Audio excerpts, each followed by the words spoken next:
I was 38 years old, standing in our kitchen in Portland, stirring pasta sauce that had been simmering for 2 hours, when I heard my husband laugh through his office door. It wasn't the laugh I knew. It was lighter, younger, unguarded in a way he hadn't been with me in years. I turned down the burner and walked closer, my hand still holding the wooden spoon. The door was cracked open just enough. His laptop screen glowed blue in the dim room, and I could see the backs of several heads on a Zoom grid. Robert was leaning back in his chair, his tie loosened, that same boyish grin he'd worn when we first met 15 years ago plastered across his face. Then I heard her voice. Young, sweet, excited.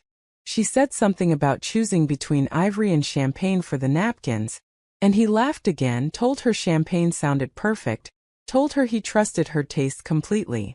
My throat closed.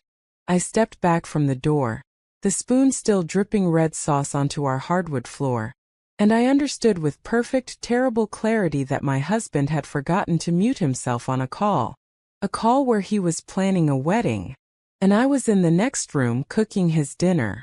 Welcome to Leora Folktales, where we bring you stories that cut deep and stay with you long after they end. If you believe in truth, justice, and the strength it takes to stand up when everything falls apart, hit that subscribe button right now and turn on the notification bell so you never miss a story. Drop a comment and tell me where you're watching from. Are you in Texas, California, New York? Let me know, because this story is about to take you on a journey you won't forget. Now let's continue. I didn't scream. I didn't cry. I didn't storm into that room and throw the hot sauce in his face, though God knows a part of me wanted to. Instead, I walked back to the stove, turned off the burner, wiped the spoon clean, and set it down gently on the counter. Then I stood there in the silence of our home, the home we'd built together over 14 years of marriage, and I let the truth settle into my bones. Robert was planning to marry someone else. Not someday. Not in some vague, distant future. He was actively planning it. Napkin colors. Venue choices. A whole life that didn't include me. I heard him say goodbye to the call a few minutes later. Heard his chair roll back. Heard his footsteps coming toward the kitchen. When he walked in, he smiled at me the way he always did, tired but pleasant, like I was part of the furniture. He asked what was for dinner. I told him pasta. He nodded, said it smelled great, and went to wash his hands. I watched him, this man I'd loved since I was 24, this man I'd supported through business school while working 2 jobs, this man who'd promised me forever in a small chapel in Seattle with my parents crying in the front row. He sat down at the table, and I served him a plate. We ate in silence. He checked his phone twice. I asked him how his day was. He said fine, busy, the usual. He didn't look at me once. That night, after he fell asleep, I went into his office. I wasn't panicking. I wasn't falling apart. I was cold, methodical, surgical. I opened his laptop. He'd never changed his password. It was still the same one from years ago, the name of the dog we'd had when we first got married. I scrolled through his emails, and what I found was worse than I'd imagined. Her name was Emily. She was 26, a junior marketing associate at his firm. They'd been seeing each other for 10 months. 10 months of late meetings, weekend conferences, business trips that suddenly made sense. But it wasn't just an affair. He'd already filed for divorce. The papers were sitting in a folder on his desktop, dated 2 weeks earlier, waiting to be served to me. He'd consulted with his lawyer, planned the division of assets, ensured he'd keep the house, the car, the investment portfolio we'd built together. He'd written to Emily that he wanted to be free by spring so they could get married in June. A summer wedding. How romantic. He was going to ambush me with divorce papers, strip me of everything I'd helped him build, and walk into a new life without ever giving me a chance to fight back. What he didn't know was that I'd been fighting my whole life. And I was very, very good at it. I was born in a small town outside of Boise, Idaho, the daughter of a single mother who worked 3 jobs to keep us fed. I put myself through college on scholarships and night shifts at a diner. I met Robert during my senior year. He was charming, ambitious, full of dreams about changing the world through technology and innovation. I believed in him. When he got into business school at Stanford, I moved with him, deferred my own graduate plans, and worked as an executive assistant at a law firm to pay our rent. I learned things in that job. I learned how contracts worked, how corporations protected themselves, how power moved through paperwork and legal structures most people never bothered to read.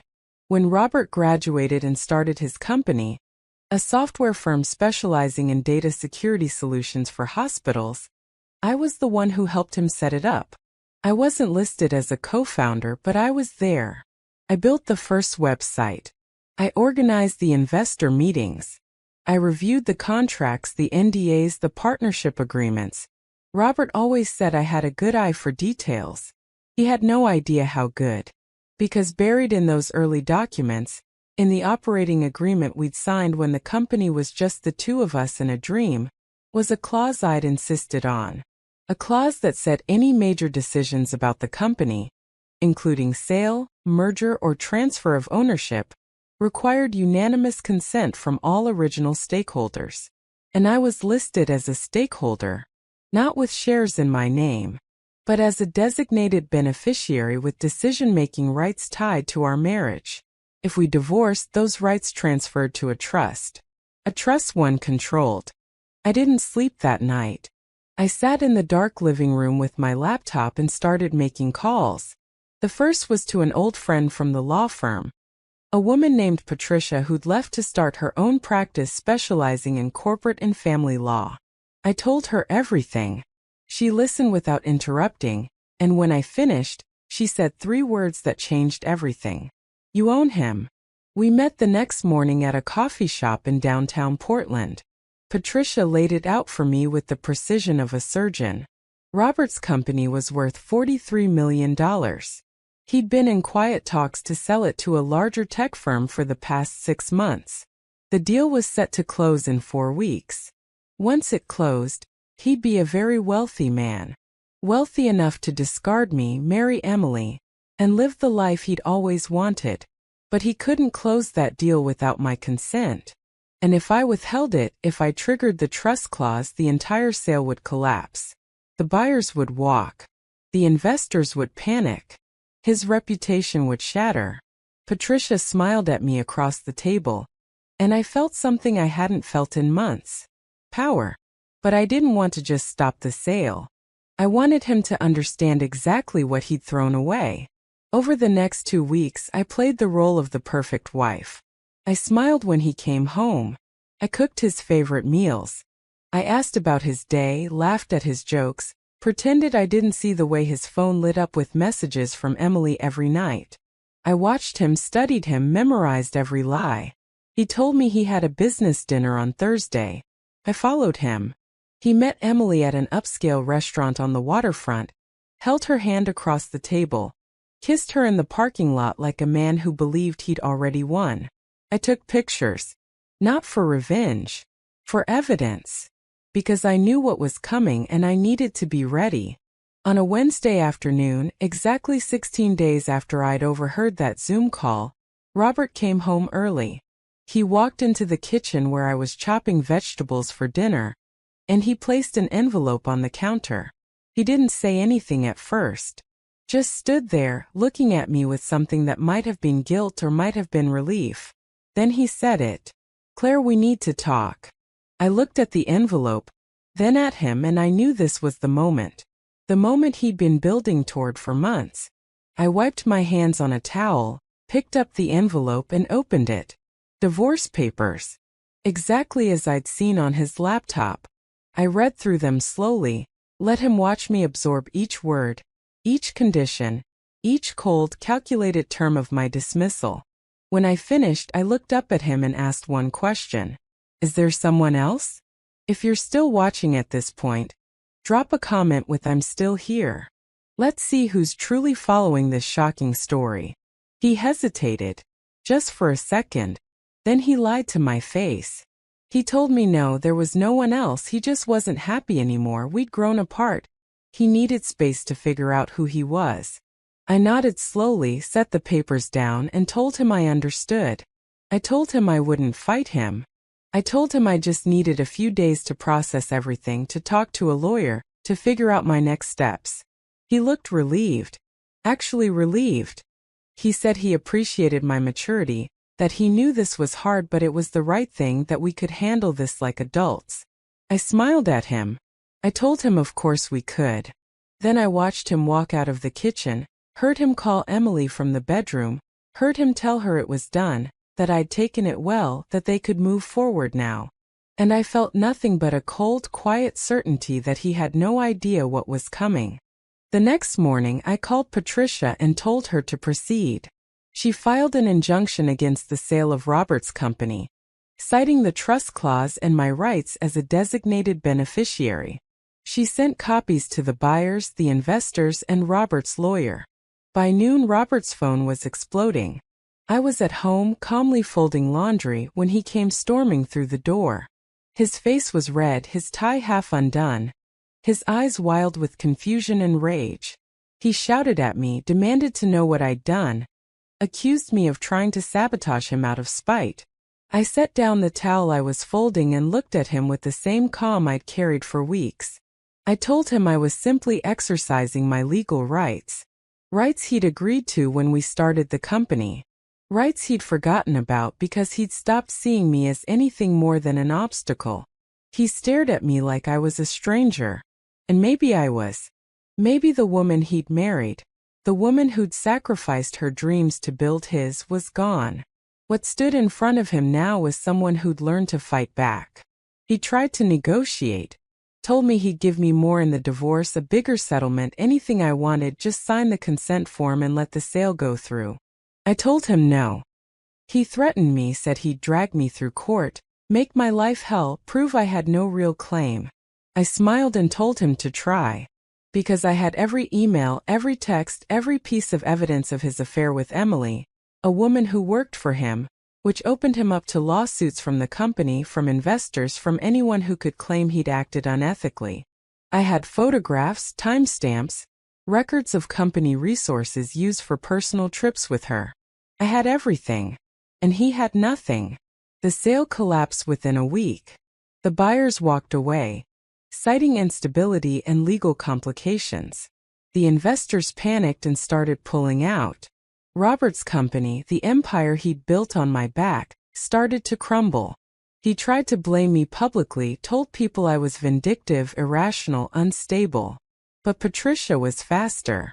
She released a statement outlining the facts, the affair, the attempt to defraud me of my rights, the ethical violations. The tech community in Portland was small, and word spread fast. Within days, Robert was a pariah. Meetings were canceled. Partnerships dissolved. Emily, smart enough to see the ship sinking, left him, just stopped answering his calls, blocked his number, disappeared back into whatever life she'd had before she decided to destroy mine. And Robert was left with nothing but the ruins of his own arrogance. But I wasn't finished. Because this was never just about stopping him. It was about reclaiming everything I'd lost. I had Patricia draw up a new agreement. In exchange for my consent to dissolve the company and distribute assets, Robert would give me 60% of everything. The house, the cars, the savings, the retirement accounts. Everything we built, I would take the majority. Because I'd earned it. I'd been the one working 2 jobs while he went to school. I'd been the one setting up investor meetings, reviewing contracts, building the foundation he'd stood on. And now I was taking back what was mine. He fought it at first, tried to argue, tried to find another lawyer who would tell him he had options.